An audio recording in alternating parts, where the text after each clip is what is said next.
Okay. Good morning everyone. मुझे पता है सारे लोग काफी मेरा एक्साइटेड हैं आवाज क्लियर है? आप प्रोग्राम को लेके।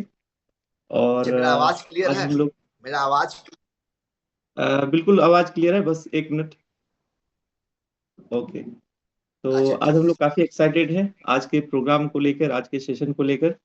और जैसा कि आप जानते हैं, आज का जो प्रोग्राम है बहुत ही जबरदस्त होने वाला है। और आज हम लोग एक ऐसे शख्स को सुनने वाला है जिनके पास बहुत सारी जानकारी है डिफरेंट डिफरेंट हेल्थ की। और उसमें से आज हम लोग दो चीज सुनने वाले हैं। और एक दिन में तो पूरा चीज संभव नहीं है। सबसे पहले सर के बारे में हम लोग जानेंगे कि सर कहाँ से बिलोंग करते हैं, उनका कैसा रहा करियर। इसके बाद फिर वो बताएंगे कि वॉक का हमारे लाइफ में क्या असर पड़ता है, हमारी बॉडी पे क्या असर पड़ता है, और साथ ही साथ बच्चे को मोबाइल के एडिक्शन से दूर कैसे करें। आज के डेट में जितने भी पेरेंट्स हैं हमेशा इसी से परेशान रहते हैं। तो ज्यादा देर न करते हुए आप सारे लोगों के जबरदस्त क्लैपिंग के साथ वेलकम करेंगे संजय सर को, जो कटिहार के रहने वाले हैं और हेल्थ पे उनका जबरदस्त जो नॉलेज है। Please welcome Sanjay sir. Thank doctor you. Sanjay sir from Katihar. Thank you. Welcome sir. Thank you sir. तो फर्स्ट ऑफ ऑल सबको मेरा गुड मॉर्निंग, सुप्रभात। सबको सुबह के गुड मॉर्निंग, सुप्रभात सबको। और हम लोग सब जानते हैं, जो हमारा सुबह उठने का मेन पर्पस होता है, सुबह उठना है तो वॉक करना है। जिनको वॉक करना रहता है प्राय वही मॉर्निंग में उठते हैं। और जिनको वॉक करना नहीं होता है वो सुबह उठते ही नहीं है। तो सबसे पहले जानेंगे हम लोग, जो हम लोग वॉक करते हैं वहां से, वो बेसिकली वॉकिंग है क्या। जब वॉकिंग की बात करेंगे हम लोग, वॉकिंग हमारा एक प्रोसेस है एम्बुलेशन का। द प्रोसेस हमारा हो गया मूवमेंट, एक प्रोसेस वॉकिंग हमारा हो गया, जो जो रनिंग से स्लो होता है। जब हम लोग स्लो मूवमेंट करेंगे तो वो कहलाएगा वॉक। और जब हमारा मूवमेंट फास्ट हो जाएगा वो कहलाएगा रनिंग। ये बेसिक डिफरेंस हो गया वॉकिंग में और रनिंग में। बेसिकली हम लोग यहाँ बात करने वाले हैं व्हाट इज वॉकिंग। वॉकिंग हमारा हो जाएगा स्लो मूवमेंट। ठीक है। तब देखते हम लोग हैं कि वॉकिंग जो हम लोग करते हैं, तो वॉकिंग जैसे हमारा हमारा प्रॉपर टेक्निक क्या होना चाहिए, किस टेक्निक को फॉलो करेंगे। जो हम बोलेंगे ना, हमने जो प्रॉपर वॉक किया वो वॉक हमारा प्रॉपरली हुआ। वॉक तो सब लोग वॉक करते हैं, लेकिन वॉक का जो प्रॉपर टेक्निक है उसको पहले फॉलो करेंगे हम लोग। सर कैमरा डिसअपियर हो गया है।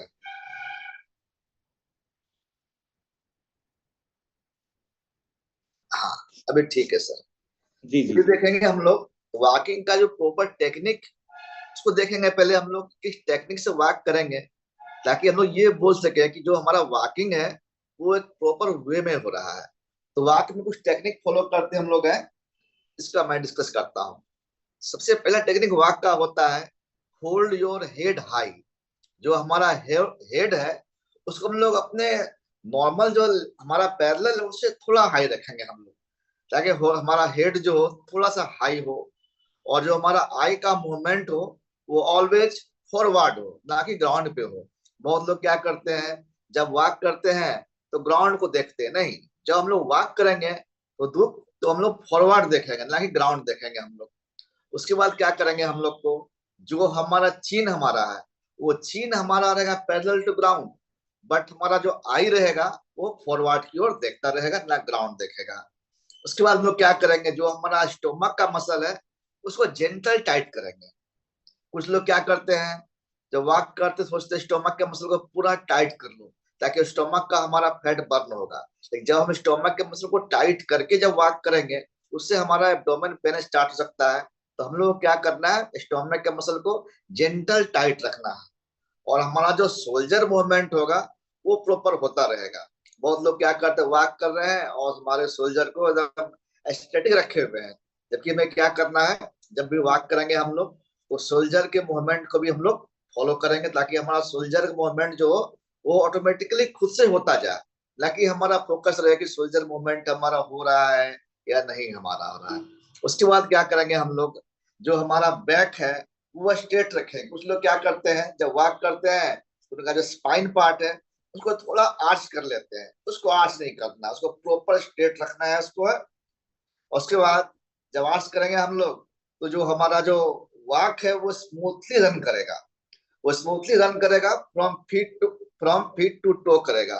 कुछ लोग क्या करते हैं, टो पे वॉक करते हैं। टो पे वॉक नहीं करना है, वो हमारा feet to toe proper walk करेंगे हम लोग। अगर इस टेक्निक को हम लोग फॉलो करेंगे तो हमारा वॉकिंग प्रॉपरली होगा। मैं फिर से रिपीट करता हूँ, टेक्निक प्रॉपर वॉकिंग। पहला हमारा है hold your high head high, look forward not at the ground, keep your chin parallel to ground, gentle tight your stomach or move your shoulder naturally, keep your back straight not arch forward or background, swing your arm freely with slight bend in your elbow and walk smoothly rolling your foot from heel to toe। अब question ये आता है कि किसको क्या walk करना चाहिए। Walk सभी करते हैं, लेकिन हर आदमी का हेल्थ इशू तो नॉर्मल रहता नहीं है। तो किस टाइप के हेल्थ को पर्सन को क्या वॉक करना चाहिए, तो डिस्कस करेंगे हम लोग टाइप्स ऑफ वॉकिंग। तो टाइप्स ऑफ वॉकिंग बहुत तरह के होते हैं, पर बेसिकली यहाँ पे हम लोग 5 टाइप वॉकिंग देखेंगे हम लोग। पहला हमारा वॉकिंग टाइप होता है ची वॉकिंग। ची वॉकिंग मतलब होता है जो पेशेंट है, जो कि बोला गया वॉक कीजिए, लेकिन पेशेंट में तो ये एबिलिटी है नहीं वो ग्राउंड जाके या जेडिस पे जाके वॉक करे। उसके लिए क्या होता है, वो घर पे रहे और घर पे एकदम वॉकिंग का एक्ट करे। उनको ऐसा फील हो मैं वॉक कर रहा हूँ, लेकिन वो एक्ट के रूप में वॉक कर रहे हैं।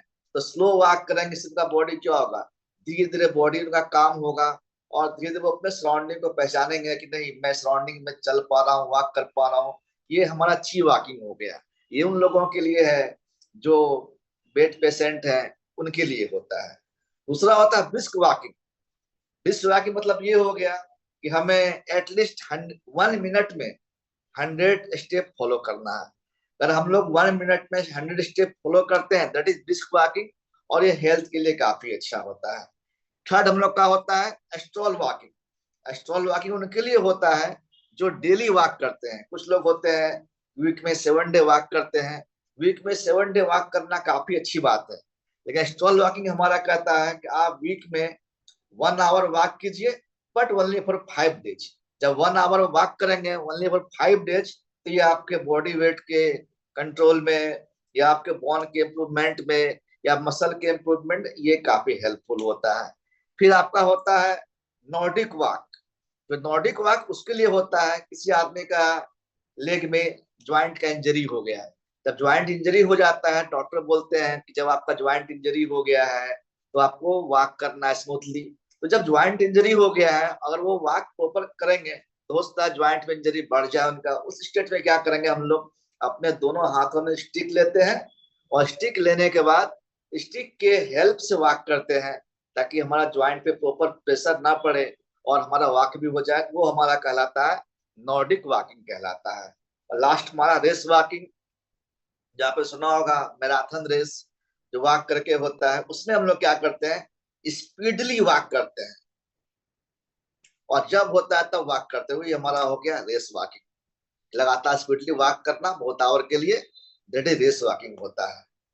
तब समझेंगे हम लोग कि जो वॉक करते हैं, बहुत लोग early in the morning walk करते हैं, कुछ लोग ऐसे होते हैं जो दोपहर में वॉक करते हैं, कुछ लोग होते हैं कि नाइट में वॉक करते हैं। तो मॉर्निंग वॉकिंग करने का और नाइट वॉकिंग करने का क्या बेनिफिट है, और किनको करना चाहिए मॉर्निंग वॉक, किनको करना चाहिए नाइट वॉक। तो आजकल हम देखते हैं कि आजकल के समय में डायबिटीज का जो पेशेंट हमारे सराउंडिंग में बहुत ज्यादा बढ़ गए हैं। तो ये मैंने खुद पे रिसर्च किया है और मैंने खुद पे महसूस किया है और बहुत लोगों को एडवाइस भी दिया था। ये मेरा खुद का अपना है, तो मैंने बहुत पढ़ा इसके बारे में, तो मैं बता रहा हूँ आपको। एक समय मेरा शुगर लेवल बढ़ गया था, यानी बॉर्डर लाइन टू डायबिटीज हो गया था मेरा, और अगर प्रिकॉशन नहीं लेता तो मे भी डायबिटीज हो भी जाता मुझे। तो मैंने स्टार्ट वॉकिंग किया, सुबह करना, फिर वॉकिंग किया दोपहर करना। तो मैंने बहुत सोचा और बहुत यूट्यूब पे पढ़ा, गूगल में पढ़ा, तो ये डिस्कस निकाला जिन लोगों को डायबिटीज है उनको वॉक करना चाहिए डिनर के ½ एन आवर के बाद। इसका रीजन मैं बताता हूँ क्यों। जब आप डिनर करते हैं या जब आप सुबह में ब्रेकफास्ट करते हैं, तो ब्लड टेस्ट डायबिटीज के दो होते हैं। पहला होता है फास्टिंग, जो खाली पेट कराते हैं।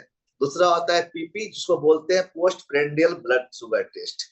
डॉक्टर क्या बोलते हैं, जब आप सुबह का ब्रेकफास्ट कर लो, तो ब्रेकफास्ट करने के 1.5 आवर के बाद टेस्ट करा लो। तो बेसिकली होता क्या है, जब हम खाना खाते हैं तो खाना खाने के बाद 1.5 आवर के बाद क्या होता है, हमारा जो भी ग्लूकोज का कंटेंट है वो टोटली अपने जगह ब्लड के थ्रू पहुंच जाता है, टिश्यू में पहुंच जाता है। जब टिश्यू में पहुंच जाता है उसके बाद रिमेनिंग जो ब्लड में शुगर हमारा है उसको टेस्ट करते हम लोग हैं, तो बोलते हैं वो हमारा पीपी या आफ्टर मील का ब्लड टेस्ट हो गया। लेकिन ये सोचा मैंने, जब हम सुबह में वॉक कर लेते हैं, फिर घर आके ब्रेकफास्ट करते हैं, फिर दोपहर लंच करते हैं, फिर डिनर में, नाइट में डिनर करते हैं, लेकिन जब आपने सुबह का ब्रेकफास्ट किया कोई मोमेंट नहीं किया, उसके बाद लंच किया कोई मोमेंट नहीं किया, लेकिन जब आप रात में लंच कर डिनर किए कोई मोमेंट किए नहीं, लेकिन अगर लंच करने के हाफ आवर के बाद जब लंच किया आपने, हाफ आवर वेट किया आपने, तो जो भी आपका ग्लूकोज जो बना हमारे बॉडी में थ्रू फूड के थ्रू, वो ग्लूकोज क्या है अभी 1 आवर में थ्रू ब्लड हमारे बॉडी में पहुंचेगा। लेकिन अगर आप डिनर करने के हाफ आवर के बाद अगर आप अपना मूवमेंट स्टार्ट करते हैं, तो जो ब्लड हमारा पहुंचना था ब्लड के थ्रू टिश्यू सब में, वो मोमेंट क्या होगा, वो ग्लूकोज हमारा कंज्यूम होना स्टार्ट हो जाएगा। और जब ब्लड कंज्यूम ग्लूकोज कंज्यूम होना स्टार्ट हो जाएगा, ऑटोमेटिकली हमारा शुगर लेवल क्या होगा, वो घटना स्टार्ट हो जाएगा और टिश्यू तक शुगर बहुत कम अमाउंट में पहुंचेगा। जब शुगर टिश्यू तक बहुत कम अमाउंट पहुंचेगा, ऑटोमेटिकली हमारा ब्लड शुगर लेवल कम हो जाएगा, और जब फास्टिंग चेक करेंगे तो शुगर लेवल हमारा घटा हुआ रहेगा। ये जो डायबिटिक पर्सन को कम से कम लात में खाने के हाफ एन आवर के बाद वॉक करना चाहिए, ताकि जो ब्लड शुगर है जमा हुआ या जो बना हुआ जो मूव करने वाला टिश्यू तक, वो हमारा कम से कम घट जाए। और ऐसा करना आप 3 to 4 डेज मत कीजिए। 3 to 4 डेज करने के बाद आप देखेंगे आपका फास्टिंग शुगर जो है वो ऑटोमेटिकली घट जाता है। और अब हम बात करते हैं मॉर्निंग वॉक की। जब मॉर्निंग वॉक की बात करेंगे हम, तो मॉर्निंग वॉक बेसिकली उनके लिए बेनिफिशियल होता है जिनका बॉडी ओबेस है, जिनका बॉडी में फैट ज्यादा है, क्योंकि रात में खाना खाया, फिर तो खाना रात में खाया नहीं आपने, जब सुबह उठेंगे आप, सुबह उठने के बाद जब वॉक करेंगे खाली पेट, तो खाली पेट वॉक करने से क्या होता है, ग्लूकोज तो बॉडी में है नहीं उतना, जो हमारा फैट है वो हमारा कंज्यूम होना स्टार्ट होगा। जब फैट कंज्यूम होना स्टार्ट होगा तो हमारा फैट का लेवल धीरे धीरे घटेगा। जो लोग ओबेस पर्सन है वो लगता है कि नहीं मैं ज्यादा फैटी हूँ, उनके लिए मॉर्निंग वॉक बेनिफिशियल है। जिनको डायबिटीज पर्सन है उनके लिए डिनर के हाफ एन आवर के बाद, हाफ एन आवर इसलिए बोला आपको क्योंकि तुरंत आप जो भी हमारा फूड एब्डोमेन में आता है वो वहां पे 3 to 4 आवर स्टे होता है। 3 to 4 आवर में कम्प्लीटली एब्डोमेन से बाहर निकल के प्रॉपर डाइजेस्ट हो जाता है। और आप तुरंत मूवमेंट स्टार्ट करेंगे अगर, हो सकता है आपके एब्डोमेन में पेन हो जाए क्योंकि फूड पड़ा है एब्डोमेन में, और वो जब मूवमेंट होगा आपका, जब फूड का भी मूवमेंट होगा तो हो सकता है मे भी पेन हो जाए। इन हाफ एन आवर में फूड रात का पास हो जाता है और वो आपको डायबिटीज में बेनिफिशियल देगा। और जो हमारा सुबह का जो वॉकिंग है वो बेसिकली फैट बर्न के लिए होता है। और जिनको भी डायबिटीज है, मैं चाहता हूँ डायबिटीज किसी को ना हो हमारे ग्रुप में, लेकिन अगर अनफॉर्चुनेटली किसी को है अगर, तो रात में डिनर के हाफ एन आवर के बाद 30 मिनट्स वॉक कीजिए आप। Half an hour 30 minute walk कीजिए, और 30 वॉक करने के बाद 3 to 4 डेज के बाद आप ब्लड शुगर चेक कराएं। आपका शुगर अगर घटा हुआ नहीं मिलेगा तो मुझे बताइएगा, लेकिन 30 मिनट वॉक करना है। बेसिकली क्या होता है, जो हम हमारा बॉडी में ग्लूकोज बनता है वो कन्वर्ट होता है ग्लाइकोजन में। जो आप ब्रिस्क वॉकिंग करते हैं 20 मिनट, 20 मिनट में ग्लूकोज हमारा बर्न हो जाता है, और 20 मिनट के बाद जो वॉकिंग स्टार्ट होता है वो कंटिन्यू में रहता है, तो जो ग्लाइकोजन हमारा वो रिवर्स ग्लूकोज में कन्वर्ट होकर वो भी कंज्यूम होना स्टार्ट हो जाता है। ये 30 मिनट वॉकिंग कम से कम जरूरी है, तभी हमारा ब्लड ग्लूकोज लेवल कम रहेगा हमारा, और वॉकिंग भी हमारा बेनिफिशियल रहेगा। यही हमारा आज का वॉकिंग का जो मैंने फील किया सो बताया आपको वॉकिंग के बारे में। अगर कुछ पूछना चाहते हैं आप लोग इसके रिगार्डिंग तो आप पूछ सकते हैं।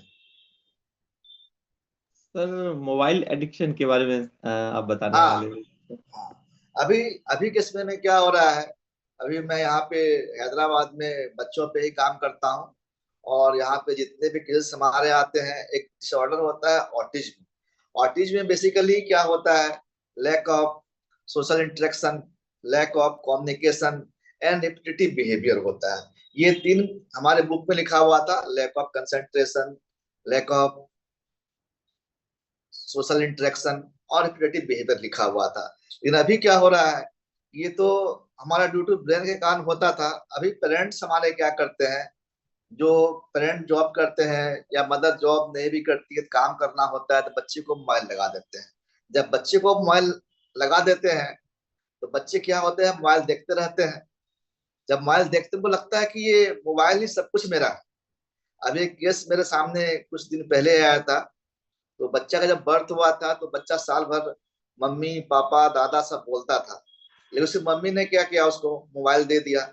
और बच्चा क्या करता था, मोबाइल लेकर के मोबाइल देखने लगा। तो मोबाइल से साउंड तो आ रहा है, और बच्चा जब रिप्लाई करता था तो उसका रिप्लाई का जवाब मोबाइल देता नहीं था। तो बच्चे में ऐसा डेवलप हो गया, उसे लगा कि नहीं सिर्फ सुनना ही है, बोलना ही नहीं है। वो बच्चा जो बोलता था उसका बोलना ही स्टॉप हो गया। इसको मेडिकल टर्म बोलते हैं, क्लासिकल कार्ग्रेशन बोलते हैं। तो ये बच्चा का बोलना खत्म हो गया।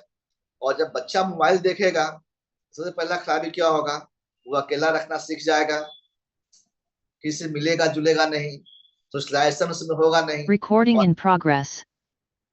और जब आप उसका मोबाइल लेंगे, वो चिड़चिड़ापन बिहेव करेगा, गुस्सा करेगा, और घर में पूरा परेशान रहेगा।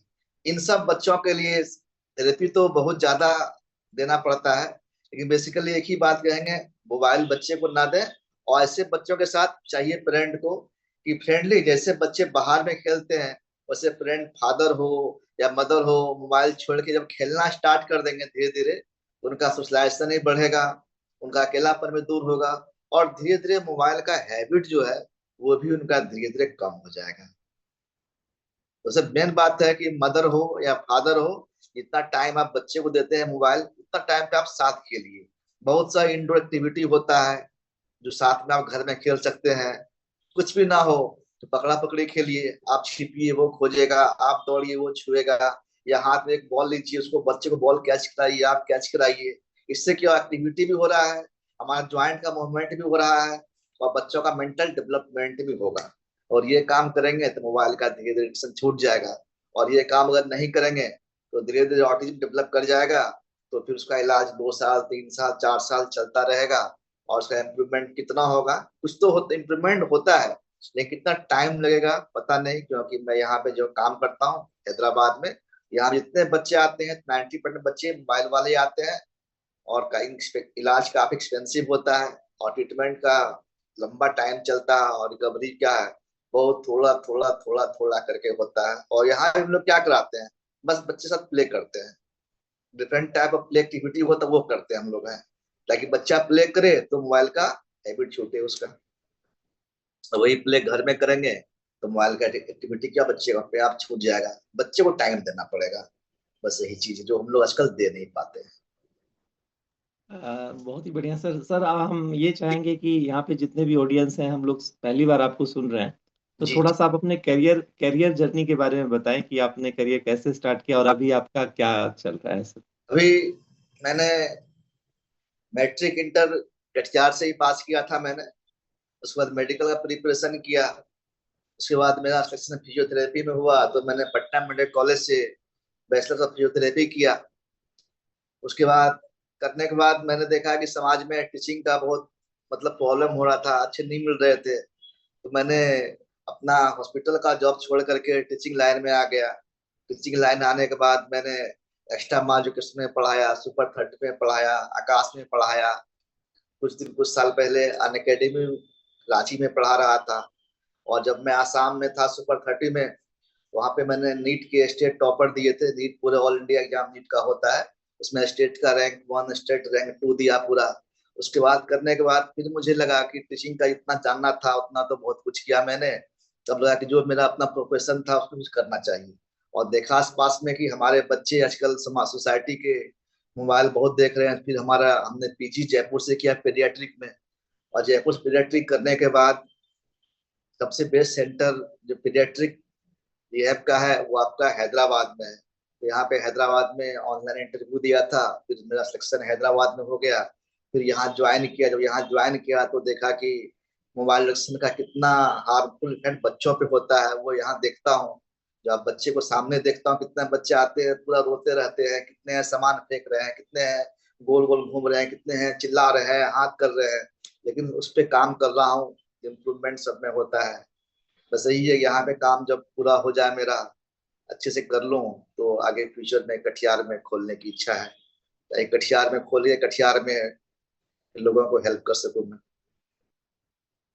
चलिए, बहुत ही बढ़िया, बहुत बढ़िया। सर के लिए एक जोरदार क्लैपिंग हम लोग कर सकते हैं। बहुत ही बढ़िया सेशन रहा आज का, बहुत ही फैंटास्टिक सेशन रहा।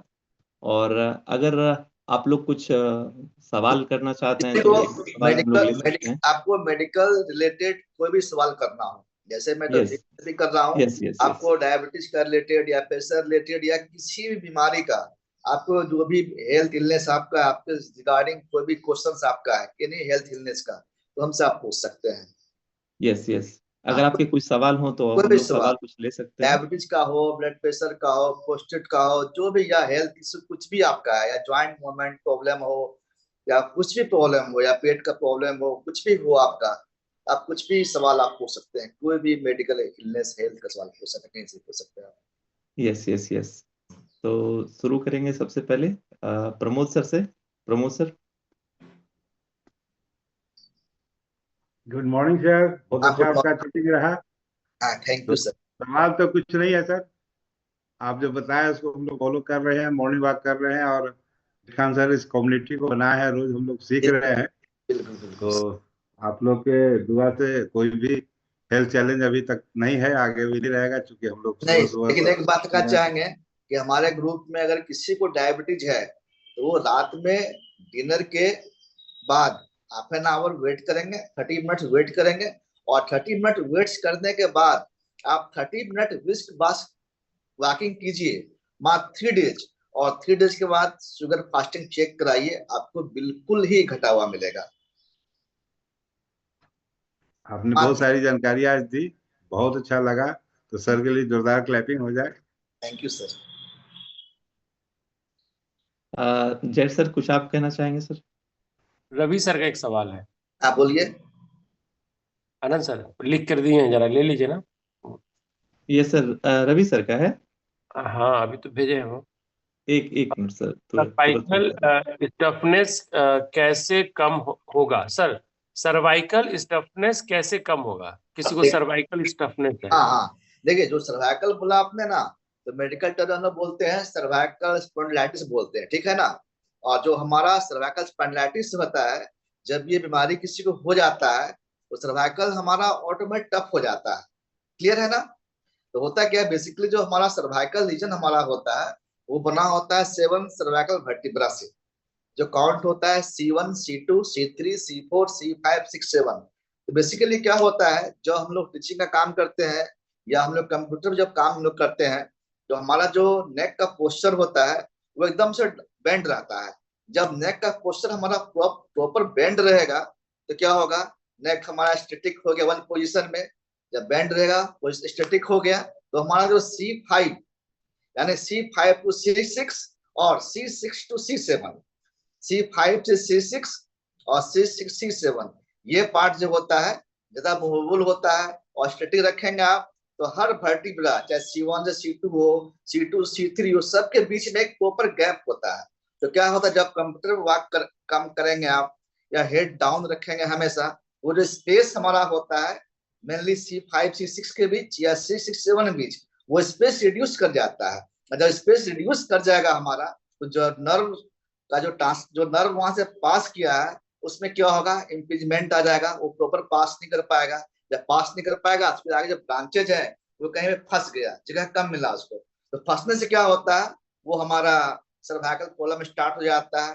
तो सबसे बेस्ट जो इसका प्रिकॉशन है या प्रिवेंशन है, पहला इसका होता है, आप जब भी कंप्यूटर वर्क करते हैं, या तो लैपटॉप पे करते हैं या लिखने का काम करते हैं, तो एक होता है अर्गोनोमिक टेबल होता है। वो आपको अकॉर्डिंग टू जो आपका गला है और जो आप चेयर है, उसके अकॉर्डिंग वो टेबल बनता है। वो टेबल बना लीजिए पहला बात, ताकि आपका गला का पोजिशन हो, वो बेंड ना रहे, प्रॉपर स्ट्रेट रहे। जब क्योंकि हमारा सर्विकल वर्टिब्रा हमारा स्ट्रेट रहता है, जब वो स्ट्रेट हमारा रहेगा, जब बैंड हमारा लगातार रहेगा नहीं, तो स्पेस हमारा बिटवीन वर्टिब्रा रिड्यूस नहीं करेगा। जब रिड्यूस नहीं करेगा, ये प्रॉब्लम कभी होगा नहीं। अगर ये हो गया है, तो कुछ साइज है, मैं अभी करके स्क्रीन पे दिखाता हूँ, उसको आप देखिए, उसको आप कीजिए, उससे ठीक आपका हो जाएगा। लेकिन उससे पहले कुछ प्रिकॉशन है। पहला प्रिकॉशन ये है, आपको अपना हेड को कभी भी फॉरवर्ड बेंड नहीं करना है। आप जितना फॉरवर्ड बेंड करेंगे अपने सर्वाइकल रीजन को, तो आपका पेन उतना बढ़ जाएगा। और अगर ज्यादा बढ़ेगा आपका और नर्व अगर आपका कहीं पे फंसा हुआ रहेगा, तो आपका क्या होगा, जो पेन होगा वो गला से स्टार्ट होगा, और हाथ लेफ्ट साइड हो या राइट साइड हो उसमें पेन रेडिएट करेगा, और हाथ में बर्निंग पेन होगा। जब बर्निंग पेन हो रहा है, इसका मतलब क्या है, नर्व कहीं पे फंस रहा है, उसको प्रॉपर स्पेस मिल नहीं रहा है। जब भी ऐसा हो, उस केस में आपको पहनना पड़ेगा सर्वाइकल कॉलर। तो कॉलर क्या करता है, तो बेसिकली जो हमारा सर्वाइकल रीजन है, नेक, उसको स्ट्रेट रखता है।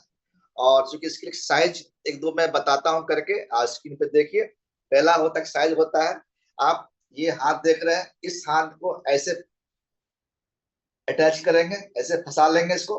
फिर यहाँ पे ये पीछे का बैक पार्ट है, इसको पकड़ेंगे, और पकड़ने के बाद इसको ऐसे इसलिए स्ट्रेट मिलाएंगे। मिला के 10 सेकेंड तक होल्ड करेंगे, 1 2 3 4 5 6 7 8 9 10 काउंट करेंगे। फिर रिलैक्स करेंगे, फिर 1 2 3 4 5 6 7 8 9 करेंगे, फिर इसको रिलैक्स करेंगे। और ये आपको एक बार में 20 टाइम्स करना है, और दिन भर में 3 बार 4 बार जब भी कर सकते हैं, क्योंकि इसको करने में हमारे एब्डोमेन का कोई रोल नहीं है, और एब्डोमेन को प्रेशर आएगा नहीं। ये काम करना आपको, और सेकेंड काम करना है, आप बैठे हुए हैं कुर्सी पे या कहीं पे भी, आपको अपने रूफ छत को देखना है, छत को देखना है। फिर 10 सेकेंड काउंट करना, 1 2 3 4 5 6 7 8 9 10। फिर ये 10 टाइम करके फिर आपको अपने लेफ्ट की ओर जाना है, स्लाइड मूवमेंट करना है, साइड मूवमेंट। ये आपको 10 तक करना है, काउंट करना है, फिर स्ट्रेट लाना है, फिर राइट ले आना है, फिर करना है, और फिर आपको अपना छत देखना है। बस ये 3 करना है। और साथ में जैसे आपका ये राइट हैंड हो गया, तो राइट हैंड को यहाँ पे प्लेस करेंगे, और अपने राइट हैंड से अपने हेड को लेफ्ट की ओर पुश करेंगे, और हेड को पुश करेंगे, हेड हमारा स्टैटिक पोजीशन रहे, और उसके हैंड के फोर्स को रेसिस्ट करना स्टार्ट कर दे। फिर हमारा लेफ्ट हैंड से करेंगे, इसको राइट की ओर पुश करेंगे, और हेड को चाहेंगे वो रेसिस्ट करे। बस इतना एक्सरसाइज करेंगे, इससे आपका जो सर्वाइकल टफनेस है वो ऑटोमेटिक खत्म हो जाएगा आपका। लेकिन ध्यान देना है, जब प्रॉब्लम हो तो आपको फॉरवर्ड आगे की ओर नहीं झुकना है, ना आगे की ओर झुकना है, और ना ही कोई भारी वेट उठाना आपको है। जब आप भारी वेट को उठाएंगे, से बकेट वाटर फुल है उसको आप उठाएंगे, तो हेड आपको ऑटोमेटिकली आगे की ओर बेंड कर जाएगा। उसको आगे बेंड नहीं करना आपको है। आपको जब भी नहाना बाथरूम में है तो शॉवर यूज कीजिए। अगर शॉवर यूज नहीं करते हैं, आराम से बाल्टी में पानी भरिए, एक मग लीजिए, आराम से बैठ के नहाइए।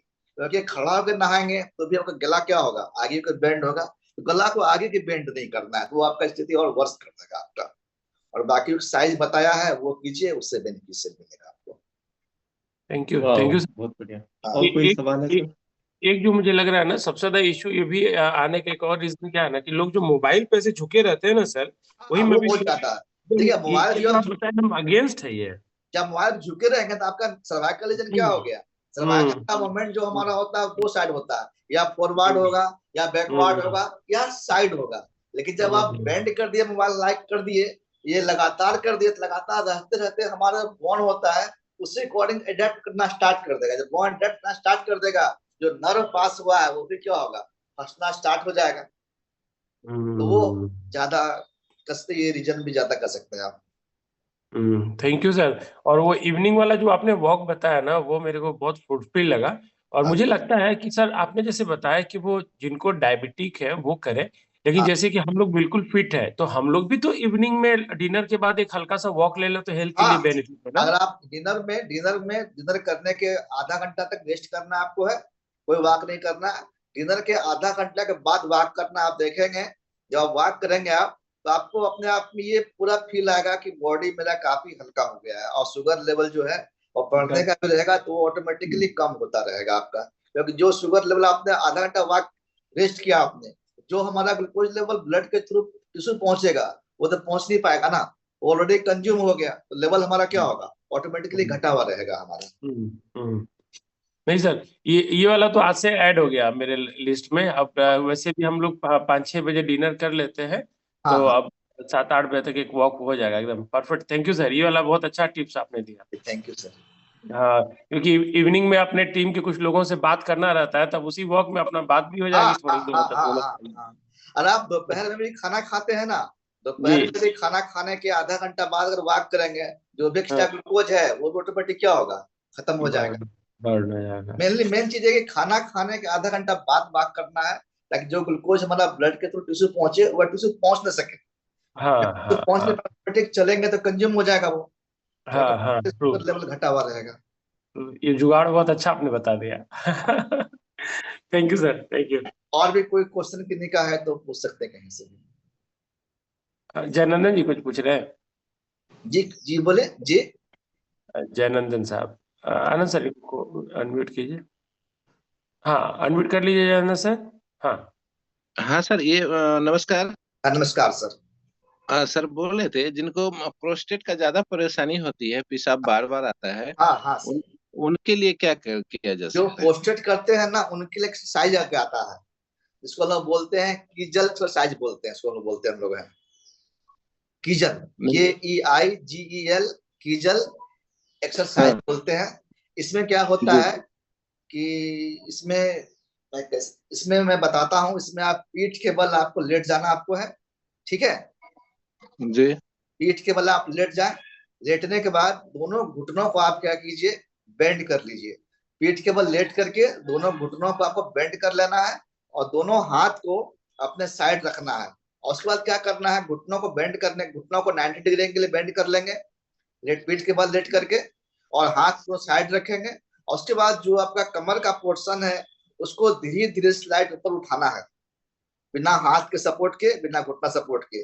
आप स्लाइड धीरे धीरे कमर को जब उठाएंगे, आप उठाने के बाद 1 2 3 4 5 6 7 8 9 10, इसको हम लोग को 10 सेकेंड तक वेट करना है इनिशियली, बाद में 20 सेकेंड भी कर सकते हैं। उठाना है, फिर 10 सेकेंड होने बाद फिर डाउन करना है, फिर उठाना है, फिर डाउन करना है। इससे क्या होगा, बेसिकली पोस्टेड होता क्या है, जो हमारा यूरिनरी ब्लाडर जो हमारा होता है ना, यूरिनरी ब्लाडर, जी जी जी यूरिनरी ब्लाडर जो होता है उसके जस्ट नीचे में हमारा रहता है पोस्टल ग्लैंड होता है, जो केवल मेल में मिलता है, फीमेल में पाया नहीं जाता है। और जो पोस्टल ग्लैंड हमारा होता है वो सबसे लार्जेस्ट ग्लैंड होता है हमारा, एमंग सेक्सुअली जितना ग्लैंड हमारा होता है लार्जेस्ट ग्लैंड होता है। उसमें क्या होता है, पोस्टल ग्लैंड जब जब आपका आपका पोस्टल जब BPH होता है, जिससे मतलब हमारा जो पोस्टल ग्लैंड होता है उसमें ग्रोथ स्टार्ट होगा। वो ग्रोथ क्या करता है, क्योंकि जस्ट ये रहता है यूरिनरी ब्लाडर के नीचे होता है, तो वो ग्लैंड धीरे धीरे स्लाइड ग्रो ग्रो सा फाइबर ग्रो करके वो ब्लाडर पहुंच जाता है। और ब्लाडर पहुंचने के बाद वो रेसा क्या करेगा प्रोस्टेट का, वो बार बार ब्लाडर को इरिटेट करता है, बार इरिटेट करेगा।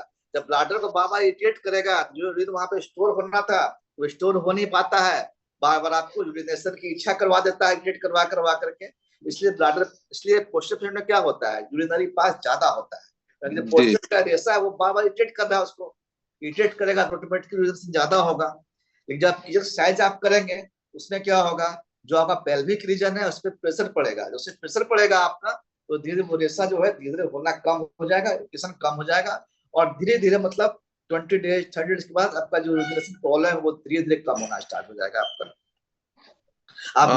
आप गूगल सर्च, आप यूट्यूब खोल कर वहां डालिएगा KEIGEL, कीजल एक्सरसाइज, KEI, हाँ KEI, ठीक है सर। KEIGEL कीजल एक्सरसाइज डालिए, गूगल सर्च डालिए, यूट्यूब में डालिएगा, यूट्यूब में वही सेम बताएगा कि पीठ को लेट के नी को बेंड करके हाथ में कमर को उठाना है। वो करेंगे आप, इससे आपका पोस्ट प्रॉब्लम आपका घट जाएगा आपका। Okay, thank you sir. और ओल्ड एज वाले का जो है ना परेशानी तो है कि वो नहीं कर, थोड़ा सा 80 प्लस के हैं, ये नहीं 80 वो प्लस कर जो भी, पाएंगे क्या? हाँ कोई भी कर जाएंगे आप यूट्यूब पर देखिए, आप बहुत इजी है, क्योंकि अभी मैं करके बता नहीं अच्छा पास पा रहा हूँ, क्योंकि अभी साथ में को है नहीं जो कैमरा को होल्ड कर सके, तो मैं करके बताता। आप यूट्यूब में देखें, बहुत इजी है, कोई भी कर सकता है इसको। ठीक है सर, ओके थैंक यू, हाँ sir. Thank you sir. Sir ये एक्सरसाइज कितने देर तक करने की जरूरत है? ये मतलब शायद जो भी करना है एक बार में 20 टाइम करना है एक बार में, अगर संभव हो। अगर संभव नहीं है, एज ज्यादा है, ज्यादा ओबेस है, तो कम से कम 5 बार, फिर 6 बार, 7 बार, फिर इसको बढ़ाते जाएंगे इसको, और कम से कम 20 टाइम्स लेके जाएंगे इसको। और दिन भर में कम से कम 2 बार करेंगे, एक बार सुबह में और एक बार रात में सोने टाइम में करेंगे। रात सोने टाइम करेंगे अगर, तो रात का यूरिनेशन जो फ्रिक्वेंसी घट जाएगा, तो बार बार बाथरूम जाना नहीं पड़ेगा। और इसका असर आपको 10 से 15 डेज में दिखना स्टार्ट हो जाएगा आपको।